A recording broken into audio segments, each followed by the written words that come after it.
Fala pessoal, tudo bem? Eu me chamo Gustavo e sou estudante de filosofia e hoje eu quero convidar você a estudar comigo, repassando e revisando todo o conteúdo, ou pelo menos parte do conteúdo de introdução à filosofia. Bom, nessa aula, basicamente o que nós vimos foi a alegoria da caverna.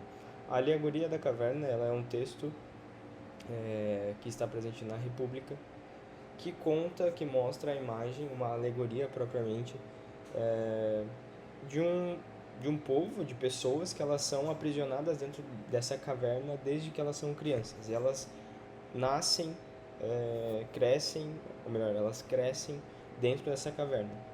O ponto é que tudo que elas conseguem ver dessa caverna são sombras, imagens que são refletidas na parede pelas sombras que batem meio que num muro que existe dentro da caverna e projetam essas imagens, e essas são as únicas coisas que eles têm.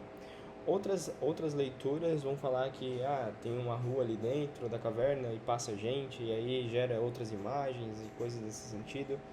E basicamente é isso a alegoria. E aí, em algum momento, um desses prisioneiros, eles saem da caverna e tem uma experiência, digamos assim, da realidade como ela é, além daquilo que está presente nas sombras. Se você perceber, é um pouco daquilo que é próprio do Platão. Muitos dizem que ele é um pouco dualista, porque ele mostra essa relação entre aquilo que é sensível e aquilo que é inteligível. Então, aquilo que é sensível para eles, as sombras e as outras coisas, mas eles não vão além daquilo. A pessoa que sai da caverna, que vai além daquelas imagens, elas têm conhecimento da própria realidade. Então, e aí quando ele volta para a caverna, essa pessoa que saiu da caverna, ela quer falar com os outros, quer falar é, quer falar daquilo que conheceu, e as outras pessoas falam assim, ó, se você não parar de falar isso, a gente vai te matar. Então, basicamente, esse que é o processo do conhecimento. Bom, então aqui eu anotei algumas coisas: morada cavernosa, preso desde criança na caverna, não podem girar a cabeça, então eles têm uma corrente que segura o pescoço deles, eles não conseguem virar a cabeça para olhar para o lado. Eles têm a luz, que vem uma luz de fogo, que é a luz do sol, que vem de fora, entra a luz, então os prisioneiros são parecidos como nós, não tomariam nada por verdadeira lei da sombra, como eu comentei. Ordem de facilidade de assimilação. Então, primeiro eles veem as sombras, depois os próprios objetos, a noite, os fenômenos do céu, a luz das estrelas. Então, basicamente é isso que eles conseguem assimilar dentro da caverna. Aqui a gente fez um processo de retirar as palavras mais importantes.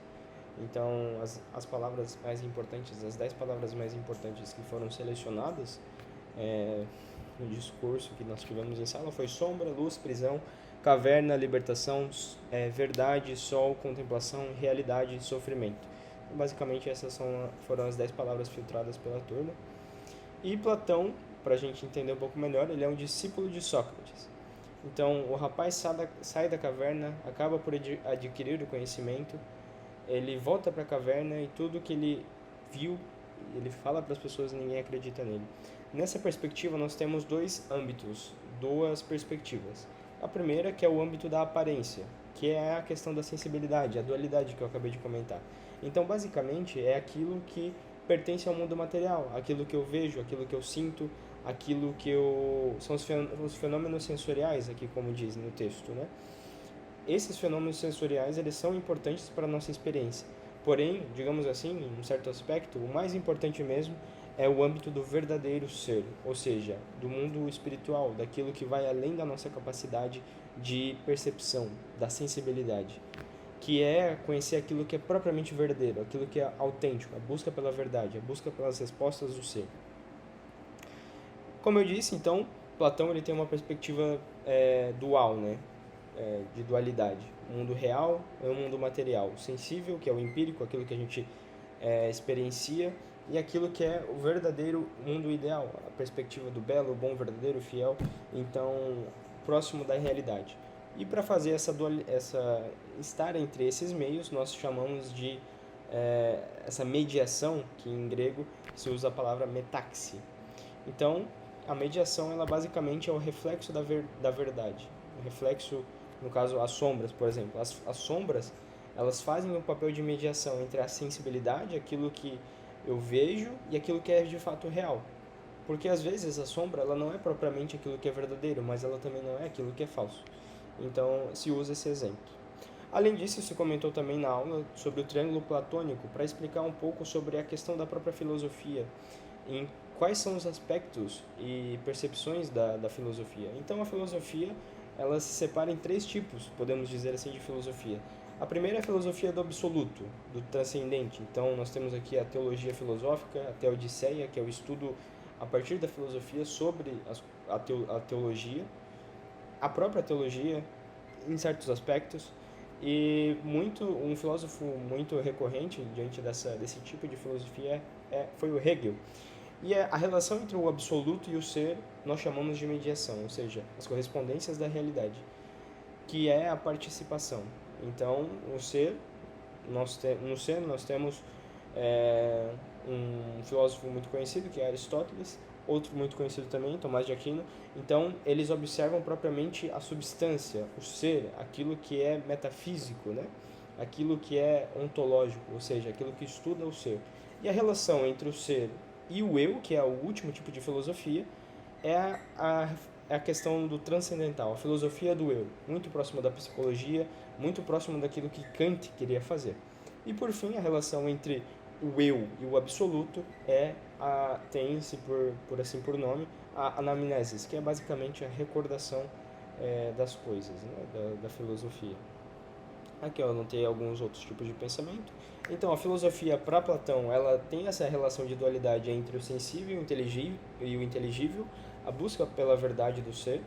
Tomás de Aquino, para ele, existe uma finalidade, então ele segue uma filosofia ontológica, partindo do pressuposto que tudo tem um começo e tudo tem um fim natural.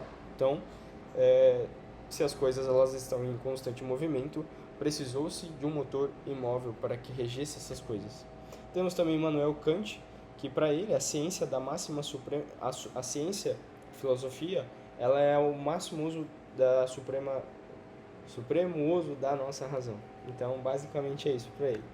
Então, o que eu posso saber? Entra a questão da metafísica. O que eu devo fazer? A questão da ética, da moral. O que eu devo esperar? A religião. O que é o ser humano? A antropologia. E assim ele faz o seu tipo de filosofia. Para Karl Marx, então, existe uma relação entre o proletariado, ele precisa da filosofia, enquanto o povo precisa da emancipação, ou seja, da revolução. Então a filosofia para Karl Marx vem nesse sentido social. Para Ludwig Wittgenstein, a filosofia ela é uma classificação lógica dos pensamentos, que usa do rigor. Não dizer nada além do que pode ser dito, ou seja, considerações da ciência natural. Então, a linguagem natural para Ludwig Wittgenstein é muito importante. Karl Popper, ele fala muito sobre todos termos uma filosofia. Então, cada um tem a sua filosofia, tem o seu modo de filosofar. O que nós podemos conhecer? Então, para ele, é muito ligado também essa questão do empirismo, né? O que podemos aprender com os erros? Então, a partir disso, nós temos a aproximação da verdade, a humildade, ser esperançoso e coisas nesse sentido.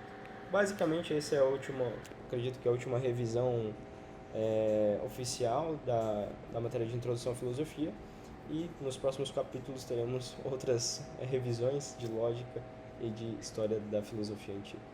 Até mais. Deixe seu like se você chegou até aqui. Tamo junto.